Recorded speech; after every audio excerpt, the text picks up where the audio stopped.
everything said in this video is all my opinion, my point of view, and no one else's, no company, no person, nada, just me.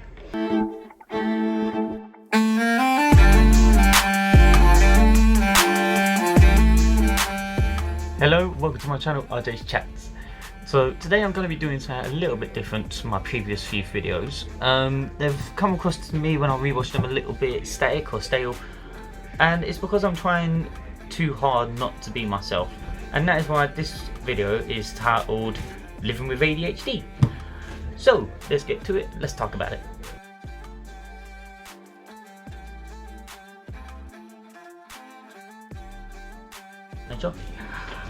So what's different with this video? So basically, normally I sit down, I try and make sure there's nothing too much going on that could be distracting behind me, and I try and not go by scripted, but it is a little bit scripted at the same time. With the previous videos, and we just keep recording and deleting and editing until I'm happy with the final product, really. So I kind of freeball it a little bit, but it's kind of not at the same time.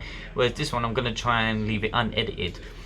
And this one's basically just going to be about me, what it's like being someone who is ADHD, what day-to-day issues there can be. I'm going to try and keep it organised, but like I said, I'm not going to be trying to have it scripted or edit it too much, so it might look a little bit all over the place from time to time.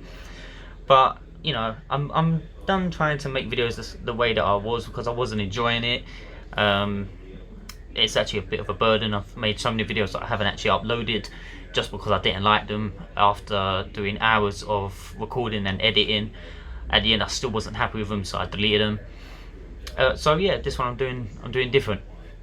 So first off, living with ADHD, a lot of people think it's that generic running around, can't sit down, can't pay attention to anything, you know, just stereotypical ADHD. For some people that's true, for some people that is very true, but for others it's not so much that. So take for instance ADHD, most people normally think it's not sleeping, having trouble sleeping and not missing the sleep. Say you get like 3 hours of sleep, 4 hours of sleep, then you can wake up and you'll be right as rain running around. That was definitely true for me when I was in school. I could get up pretty easy and run around, but it actually depended on whether or not it was something I was interested in. So if it was, say, school, and my first class was going to be history, because I was a bit of a nerd when it came to history, I would be getting up bright and early and I couldn't wait to get in. Whereas if it was something like PE, I didn't really like physical sports that much, so I'd be very sluggish getting up knowing I had PE first thing in the morning. But it weren't necessarily a tired thing, it was more I just didn't really want to go. And you could put that down to this, you know, the normal thing of kids don't want to go into school for certain things like that, and that was definitely a factor. But with ADHD it's kind of harder, it's reinforced because of the way your brain works. And anyone that's got ADHD, or as it was formerly known, ADD, and some doctors still do use that term ADD, but it's a bit of an old terminology. It's ADHD now because there's actually 3 groups where the third one combines the first 2. Now when I was let's say diagnosed as being ADHD, that didn't really exist. It was just one block of thing. It's like ADHD is ADHD. But if I got reanalyzed now, I think I'd probably be put down in the 3rd group, because I do have a bit of both. So for instance, I don't necessarily have problems sitting down and finishing one task before moving on to the next, but I do have problems with focusing on said task. I'll be doing one thing, but I won't be able to do it to the best of my abilities because I'll be already thinking about the next thing I'm going to do.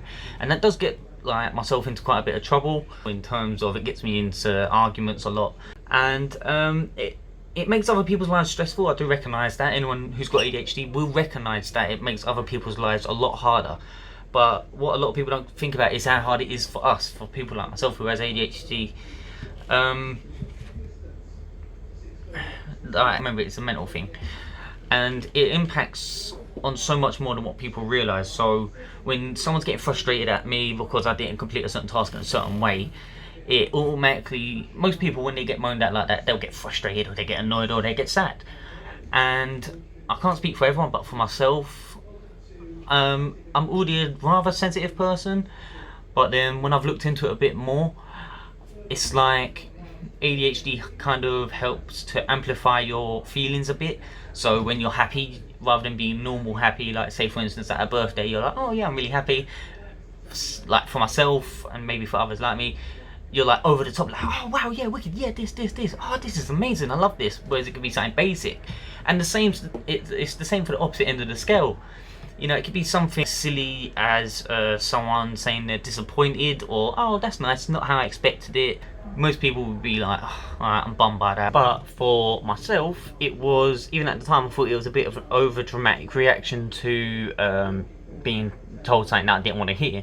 When I spoke to the doctor I was seeing from ADHD, he did actually say it's very normal to have a bit of an explosive reaction. It's actually getting more frustrating now. I thought it would be with these customers. The shop's normally dead at this time. But yeah, so like I was saying, the doctor said it's very normal to have intense responses to a situation which other people should be handling normally. So I think that did help me with putting things into perspective in that aspect. But that's what I'm on about with ADHD. For some people, it can mess with your emotions like that. It can make you go one end to the other, and makes it very hard for you to find middle ground. And that is very true for myself. And it makes day to day very hard. It does make it very hard. Now, as for things like responsibilities, it is a little bit hard to prioritize and get to do what's required. So if I can be a little bit more specific, like I've got 2 daughters, and the responsibility of being a parent, sometimes it's a bit hard to put that into focus, and it does kind of become me going more into like a play mode and neglecting my role as a dad. Not in any harmful way, I mean in terms of, you know, doing the washing up, like having a plan for dinner and stuff like that, but nothing that will put any of the kids in danger. But it does make it a bit harder to get that into focus. And again, for some people that is the case with priorities and things that need to be done. It does make it harder, and for others it doesn't. And I did hear that comes under something called hyper focusing, I think, where you can be really good at focusing on certain activities or topics or requirements, things that you need to do during the day, and not so much on others. So the most common one for people with ADHD is video games, because it has a set gameplay. You can't veer off of it unless it's open world. I think it's called open map. And you find most ADHD people tend not to play that, or at least from what I've read. But yeah, going back to it, campaign levels on games, it's very set out, it's easy to do. You got like points that you have to hit, and it gives you small boosts of feeling of achievement when you complete them. And then you've got other things which I guess you could say come across as boring, like doing the dishes or doing the laundry, which kind of makes you put them off. But again, that is a responsibility, not only as a grown-up, but as a parent. That is your responsibility to make sure it gets done.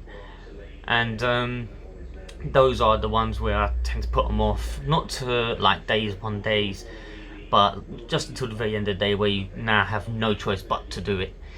So it does make it hard in that aspect of life. Now, when it comes to things like relationships, it can make relationships very difficult, because of the way my brain goes. It's constantly going 1,000 miles an hour. If I'm lucky, I might get a restful couple of minutes during the day where I can just sit there and it's actually blank, like not having to watch something on Netflix or on TV or anything like that, where I can just sit there, my brain will actually go calm. It's a very rare moment, and it does actually drive me insane during the day sometimes, because my head will be hurting and it just won't stop. Sorry about that. Yeah, so like I was saying, what was I saying? Yeah, it can make me go crazy, because I used to be on medication, That was actually the first and only thing that my specialist doctor done for me when I was diagnosed. It was only recently I found out that I could have gone to see someone like a therapist, I think they said, where they could have tried to help me control it naturally, like by myself. But instead I got stuck straight on medication and ended up taking myself off of them because they caused anxiety, depression, loss of appetite, which led to weight loss. And it actually made me lose a bit of myself as well. Yes, it was helping me to focus and helping me to do everything what I've been complaining about not being able to do, or causing issues or stopping the issues. But that's because I was now sitting there like a lifeless robot. And all of my friends at the time when I was on them were very concerned about me because it was unusual. I had family that was concerned because, again, it was unusual. But you know, it was helping, but I took myself off because I said all the negative things. And when I was on the tablets, the day was more simpler. Everything was more simpler, it was more easier. But I didn't like it at all. For myself, as I've gotten older, I've somewhat learnt to control my impulses when it comes to the ADHD. And it's also one of those ones where, as I've gotten older, because I've had more responsibilities and more stress, it's kind of my attention's been forced to be focused on certain things, and I've kind of had to teach myself just how important these things are, and over exaggerate the consequences if I don't do them, because I can't just think of it as let's say when I'm at work I have to get a certain feedback form or something like that filled out. There won't really be any consequences from it, but I tell myself where if I don't do it I'm gonna end up having a meeting with upper management, and I have to do that just to make sure that I get it done there and then, which in itself is very tiresome, I ain't gonna lie, both in the work life and at home. Having to make up over exaggerated consequences in my head, it does make it hard, but it does help. And I am able to have a productive work life, I'm able to have a productive personal life. The job I've got now is very good, I'm on my feet quite a bit, I'm always interacting with customers, I'm always having to find, I'm always able to find something that needs to be done in the shop. So it's good in that sense, but it can be hard at times because it's one of those jobs where you do need to have some proper focus. So I'm going to be blurring out anything that shows what it could be, like proper, just because I'm pretty sure, I just realised I'm not, but I know I'm not supposed to be wearing anything that represents the company, in case my words offend anyone, but I will. But that's why at the very start of the video I put everything said in this video is all my opinion, my point of view, and no one else's, no company, no person, nada, just me. Because then that should completely cover it. But yeah, I've decided to just shoot the videos whenever I feel like it to get the most realistic video of me, really. So I think I'm going to cut it off here. There's probably a lot more to talk about that I haven't talked about, but I feel like I've rambled on long enough. And if this video gets like a good feedback, no matter how small, I might do another one on anything I've missed or anything that might come to mind.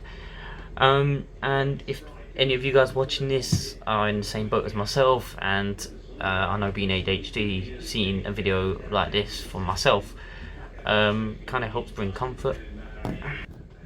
So yeah, like I was saying, for like myself it would bring comfort, just because then I know I'm not in it alone, even though I already know that because I've got friends and family that are very supportive, and a partner. So as I was saying, and a partner who's very supportive.